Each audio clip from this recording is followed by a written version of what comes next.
I want to call the November Planning Commission meeting to order. We'll start with our normal housekeeping items with Justin calling the roll, please. Miller. Here. Jackamore. Here. Cothran, present. Monfee. Hatley. Duffield. Choate. Smith. Here. Black. Here. Westcott. Yes, sir. We have a quorum. Thank you, sir. All right. If everybody's had a chance to review the minutes from the October meeting, I'll entertain the motion there. Make a motion to approve. Second. Motion and a second to approve the minutes from the October meeting. All those in favor acknowledge by saying aye. Aye. Any opposed? Hearing none, the motion carried. All right. Item number 1. Large-scale development located on Tyler Road, submitted by Craft and Toll on behalf of Owens Corning Foam Insulation. Sarah, take it away. Yes, sir. So this is a large-scale development for Owens Corning over on Tyler Road. This is the layout of the site. They are taking advantage of the elevation on the site, and then as you can see, the lower image are the preliminary elevations for the facility. It is in a M1 zoned light industrial. As you can see, all of this is M1 zoned light industrial, except up at the top corner of the property, it is adjacent to C2 highway commercial. That is on the other side of the transmission power lines in an area that they are currently not proposing for development. Adjacent properties do include JW Aluminum, Rockline Industries, and there are some residential properties along Tyler Road. Per Article 1.9.2, because this is a large-scale development, they will be required to complete an incidental subdivision process, and that needs to be completed prior to the certificate of occupancy being issued. Article 2.13.3 does require the site plan review, and that's completed as part of the building permit. It does appear that the requirements for that have been met with the comments that we have in the review of the staff report.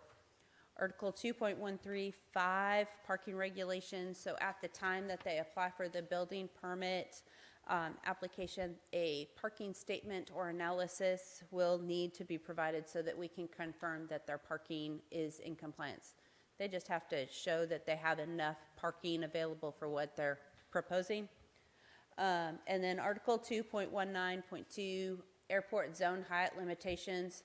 No structure shall be erected, altered, or maintained in excess of the applicable height limits established.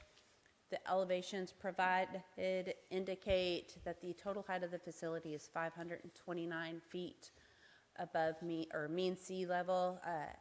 They will need to coordinate with the Federal Aviation Administration and receive approvals from them prior to construction of the portion of the project that is above the 500-foot MSL elevation. Article 5.12.4 landscaping. So they're not in strict compliance with the landscaping requirements. However, in this section of the zoning code, there is an alternate methods of compliance section, and the landscape plan does demonstrate that they do meet the intents of the requirements for landscaping, and that it can be more effectively met through their alternate methods. So they are proposing to preserve 4 wetland areas and approximately 22 acres of undisturbed hardwood, pine, and cedar forested areas. The undisturbed areas and wetlands should be protected during construction, and any alteration to the proposed plan shall be reviewed and approved by planning prior to any construction activities. And then the buffer adjacent to the 2 residential properties along Tyler Road shall not be less than 15 feet and should be clearly identified and protected. The width is not clearly identified on the plans for confirmation at this time. They are showing landscaping adjacent to those the 2 residential properties right in front of them along Tyler Road, but I could not confirm the width. And so we will confirm that with the building permits. So it is staff's recommendation to approve the large-scale development with the following conditions: apply for and obtain the incidental subdivision, provide the statement of parking analysis and show compliance with the parking requirements listed in Article 2.135. Undisturbed areas and wetlands shall be protected during construction.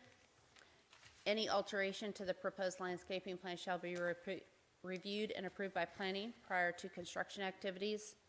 Submit civil site plans showing compliance with the regulations regarding drainage, and submit to and receive approval from the FAA regarding elevations of the facility above the 500-foot MSL ceiling. And that's as a result of the findings that the applicant has expressed their commitment to adhere to the zoning regulations in Article 1.92 and 2.3, and Article 2.19.2, airport zone height limitations. They will be, I did not type that correctly, I apologize there. They will be working with the FAA to receive compliance, and the applicant demonstrates compliance of the regulations within Section 7 of the Land Subdivision and Development Code. Do you have any questions? Thank you, Sarah. Greg, you got anything to add to that? State your name for the record, please. Yes, Greg Long with Craft and Toll here representing Owens Corning on this project. We're excited to be here. First of all, we'd like to thank you for having us today and listening to our petition. This is a project that's been in the works for a long time. I'm also on the Arkansas Alliance for Economic Development for the Russellville area. And so we've been chasing this project for several months. And so we are finally getting to the point where we're ready to put shovels in the ground and break ground on it. It's an exciting opportunity for the city. It's going to create some good jobs. I've got members of our team here from Owens Corning. If you have any questions about the facility itself, other than that, I'll just answer any questions about the site development package. I don't have any questions. Anybody have any questions for Mr. Long or anybody at Owens Corning? All right, thank you, Greg. Thank Appreciate you. it.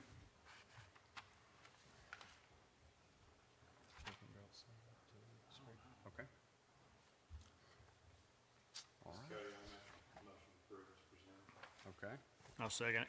We have a motion and a second to approve this request. All those in favor acknowledge by saying aye. Aye. Any opposed? Hearing none, motion carried. Thank you. All right. Next, item number 2 is special use permit to allow a car rental business in C2 located at 111 South Arkansas, submitted by Josh Spence on behalf of River Valley Realty. And Mr. Lemley, you want to give us a report on that? Yes, sir. So this is a special use permit for 24/7 ride car rentals at 111 South Arkansas Avenue.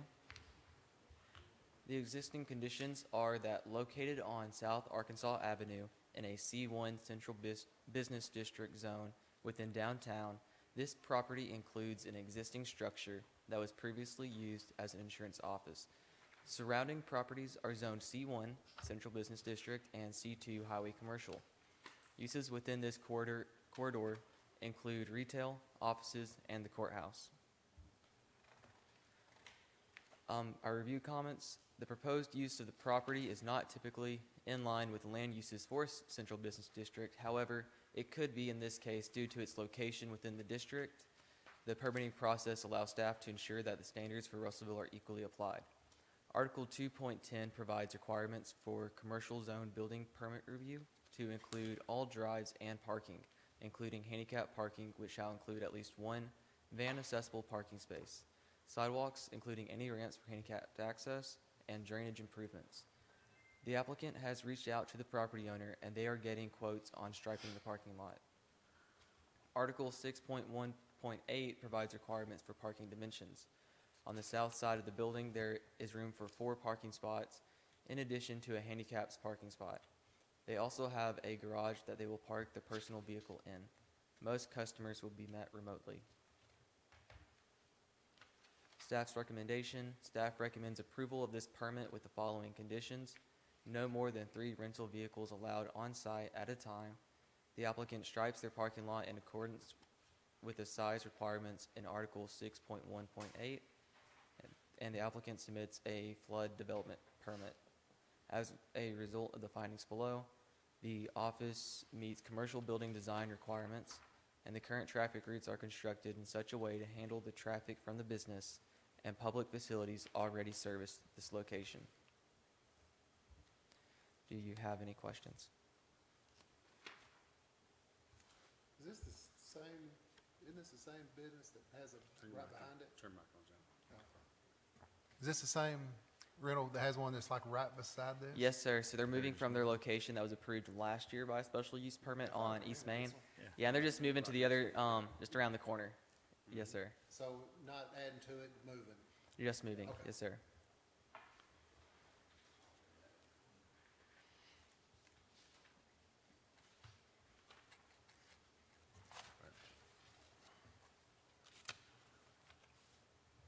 Motion to approve.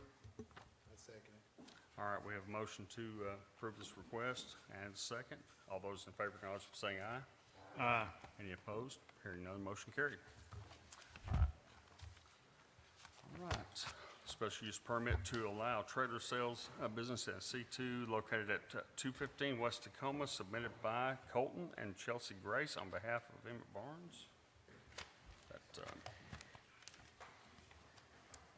Yes, sir. So this is a special use permit located at 215 West Tacoma. The existing conditions, this property is currently vacant.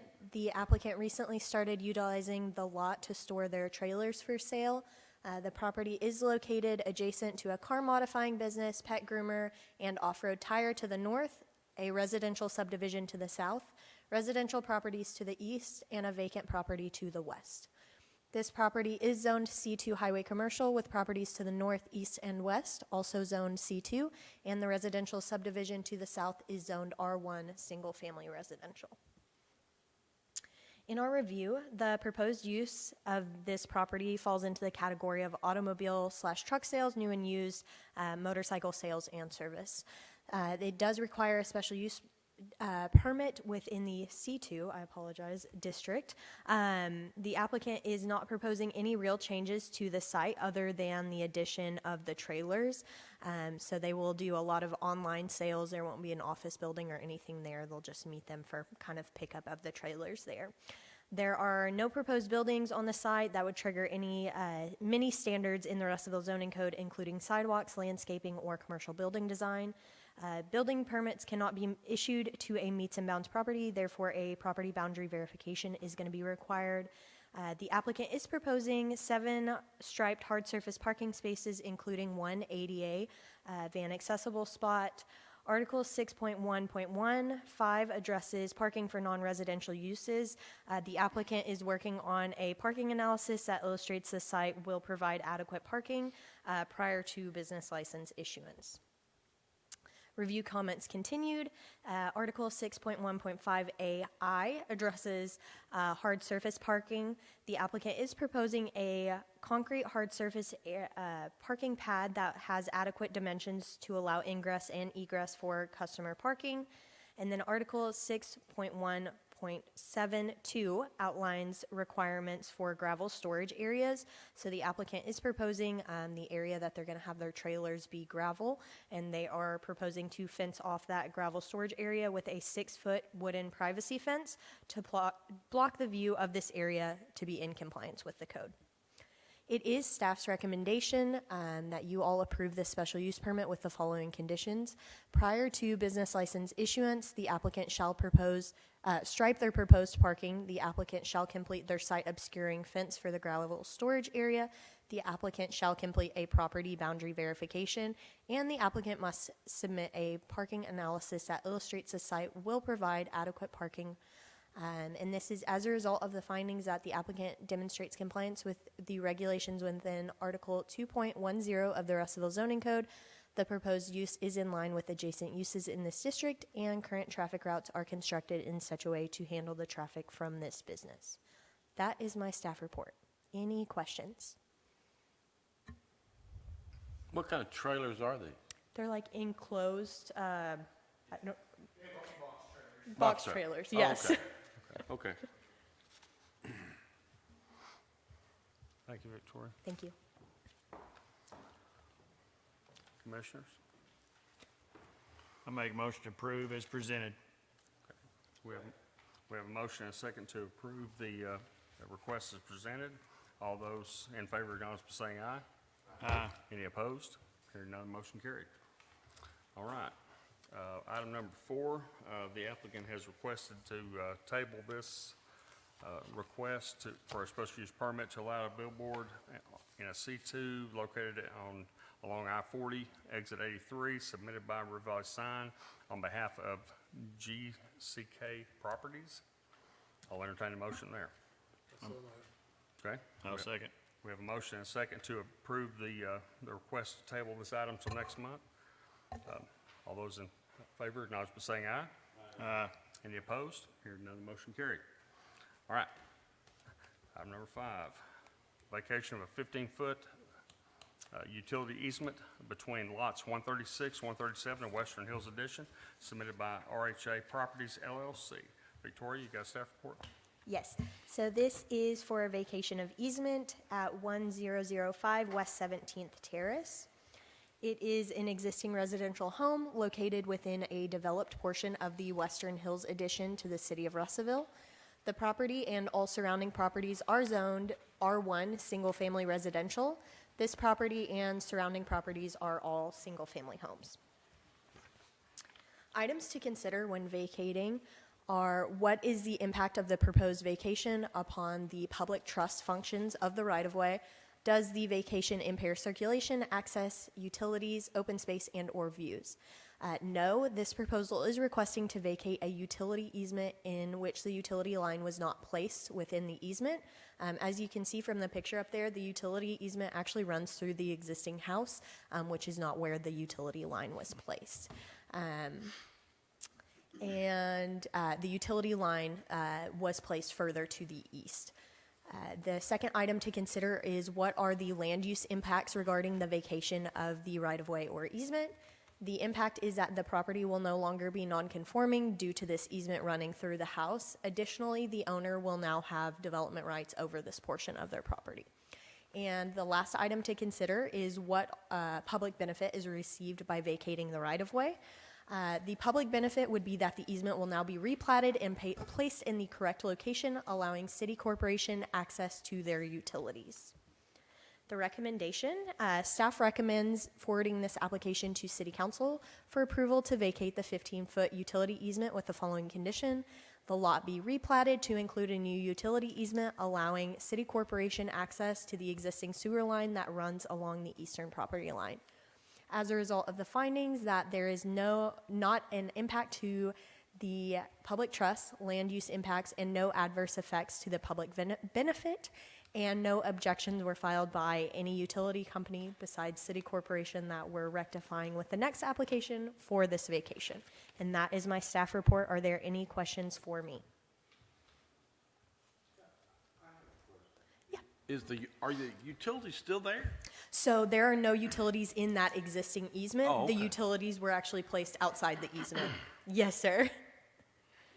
Good Yes, question. sir. That was a good one. Yes. Yeah. Thank you, Thank Victoria. All right. Make- Commissioners? I make a motion to approve. All right, we have a motion to approve this, and a second. All those in favor acknowledge by saying aye. Aye. Any opposed? Hearing none, motion carried. All right. Item number 6, replat of lot 137 of a portion of lot 136 of Western Hills Edition, submitted by RHA Properties LLC. Take it away, Ms. Victoria. Yes, so this is a replat of the property we just looked at, Lot 137 of the Western Hills Edition. Same existing conditions. It's an existing single-family residential home within the Western Hills Edition. The property and all surrounding properties are R1 single-family residential, and all surrounding properties, including this one, are single-family homes. The review comments, typically this type of incidental subdivision or replat of 2 lots into one could be done at the staff level. However, staff is only given authority to approve when all of the approval guidelines outlined in the Land Subdivision and Development Code section 5.3 are met. In this case, 6.2.1b is not met and states, quote, "No vacation of streets, alleys, setback lines, access control, or easements is required or proposed," which in this case, the proposal is to create a new utility easement after vacating the existing one. So as stated in my vacation of easement staff report, this replat, including the new utility easement, is the result of the utility line being placed outside of the platted easement and the platted easement running through the house on this property. So the plat also combines Lot 137 and a portion of Lot 136 into Lot 137R. As required by the Land Subdivision and Development Code, they have also complied with all requirements for information to be included on the final plat.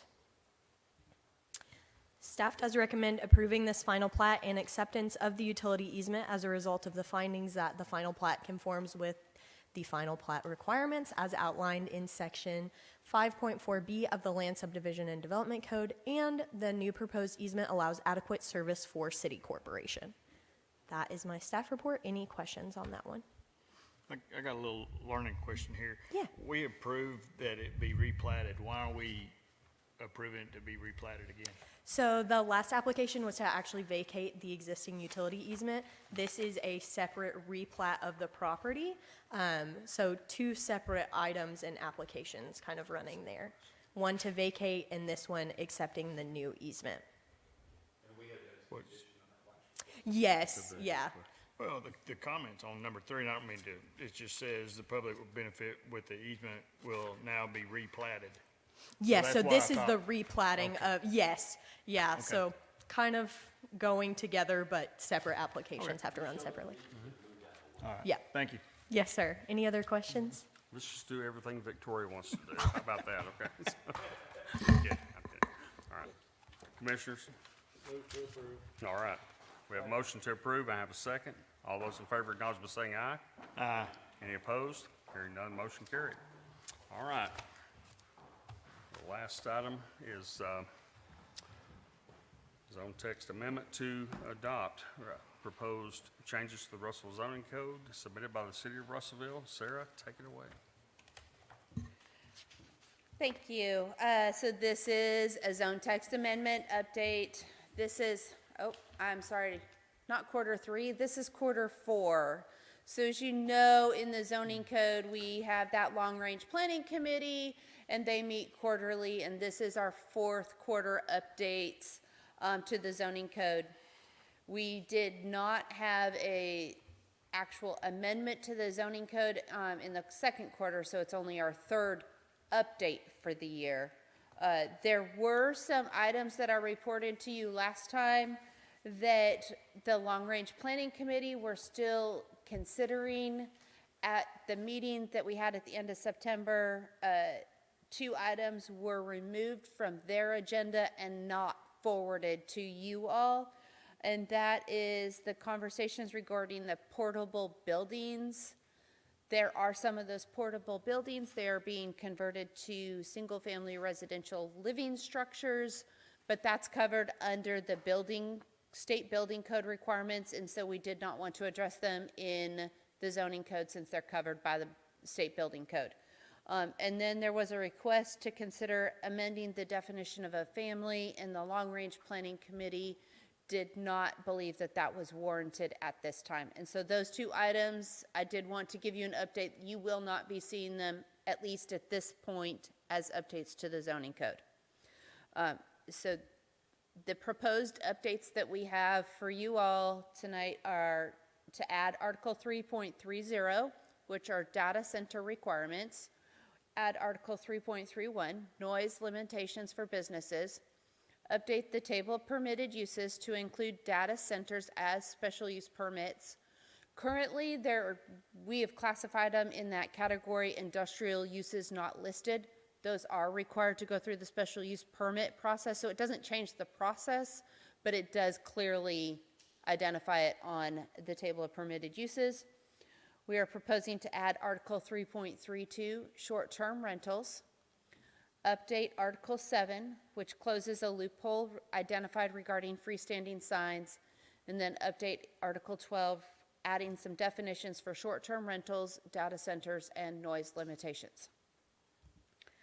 So my review comments are that the proposal for Article 3.30, data center, and Article 3.31, noise limitations, are based on a proposal from the Municipal League regarding the laws adopted during the General Assembly of the legislature this year.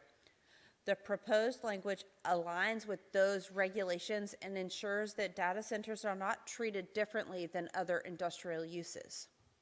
And the regulations proposed are in line with applications already approved by this body regarding the data center that is in operation. And so they're in line with that. The conditions that we placed on the data center that's in operation are in line. They're the same requirements that we're putting into the zoning code based on the recommendations from the Municipal League. And then we are looking at adding short-term rentals. The proposal here is for some basic regulations ensuring that there are active business permits which allow us to count the total number of STRs in Russellville to accurately account for the A&P taxes that are due, and then obtaining contact information in the event of a code violation. I know you are all familiar with, or if you were not on the commission in 2019, prior to my becoming the city planner, there were conversations about short-term rentals, and they were very heated conversations. So prior to bringing an update to the code for you all regarding short-term rentals, we had a public meeting, and we invited everyone. We published it in the newspaper and had a public meeting. We had about 20 citizens that were in attendance. We did a roundtable discussion, invited everyone to the table to get their input and their consideration. I am actually, based on the information that I heard previous to my coming on as the city planner, was not expecting to bring a proposal to you all this quickly for short-term rentals because I knew how heated those conversations were. But the concurrence of Thank you. Based on the recommendations from everyone in attendance at that meeting, everyone felt comfortable with this language that we are proposing. I did send the proposed language out to everyone in attendance and asked for any feedback. If there was I wanted to make sure that my understanding was correct before we move forward. Additionally, this has been publicized in the newspaper. The short-term rental ordinance that's being proposed, all of this language has been publicized in the newspaper. And the only comments we've received are that we absolutely need to keep item number 6 in what is proposed. And so just wanted to go in front of you and share what we've done to get to this point, because I did not anticipate being here this quickly on short-term rentals. So it is with that I do recommend, staff recommends forwarding to City Council with a recommendation of approval as a result of the finding that the Long Range Planning Committee recommends these updates to the regulations. The changes align with the recommendations from the Municipal League. It allows for easier tracking regarding the A&P tax collection. It does clarify regulations, and the change is consistent with the objectives outlined in Reimagine Russellville 2040 Comprehensive Plan, the Russellville Zoning Code, and the Land Subdivision and Development Code. Are there any questions?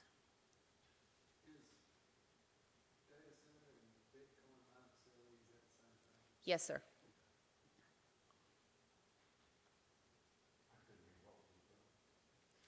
He asked if Bitcoin and mining and data centers were the same thing, and they are. Yes, sir.